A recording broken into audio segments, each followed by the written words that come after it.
کیا واقعی عورت کی نماز مردوں سے بالکل الگ ہوتی ہے یا پھر یہ ایک غلط فہمی ہے جو ہمیں سکھائی گئی ہے؟ مجھے ایک میسج آیا تھا، ایک سسٹر کا کویشچن تھا، کیا عورت اور مرد کی نماز میں فرق ہے؟ حدیث صحیح البخاری میں نبی کریم صلی اللہ علیہ وسلم نے خود فرمایا، صلو کما رأیتمونی اصلی، یعنی نماز اس طرح پڑھو جیسے تم مجھے نماز پڑھتا دیکھتے ہو۔ اس کا مطلب نبی کریم صلی اللہ علیہ وسلم نے یہ نہیں فرمایا کہ مردوں کی نماز الگ ہے اور عورتوں کی الگ ہے، انہوں نے فرمایا ہے نماز ویسے پڑھو جیسا تم مجھے پڑھتا دیکھتے ہو۔ اس کا مطلب کہ نماز کا اصل طریقہ دونوں کے لیے سیم ہے۔ ہاں، اسلام نے حیا اور حفاظت کے لیے کچھ فرق ضرور رکھے ہیں، جیسے جماعت میں عورت کا مردوں کے پیچھے کھڑا ہونا۔ حدیث صحیح مسلم میں نبی کریم صلی اللہ علیہ وسلم نے فرمایا، مردوں کی بہترین صف پہلی ہے اور عورتوں کی بہترین صف آخری ہے۔ عورت کا رکوع اور سجدہ بھی وہی ہے جو مرد کا ہے، بس آپ کو اس بات کا خیال رکھنا ہے،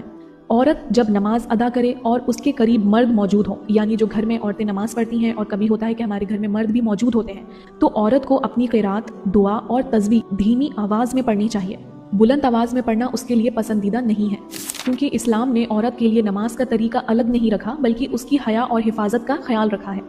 عورت اگر اکیلی ہو یا صرف عورتوں کے درمیان ہو تو وہ اپنی آواز میں قرات کر سکتی ہے۔ دوسرا سوال، سجدہ کرنے کا طریقہ۔ نبی کریم صلی اللہ علیہ وسلم نے فرمایا، مجھے حکم دیا گیا کہ میں 7 حصوں پر یعنی 7 ہڈیوں پر سجدہ کروں، پیشانی اور ناک ایک ساتھ، یہ ایک ہڈی ہے، 2 ہاتھ، 2 گھٹنے اور 2 پیر۔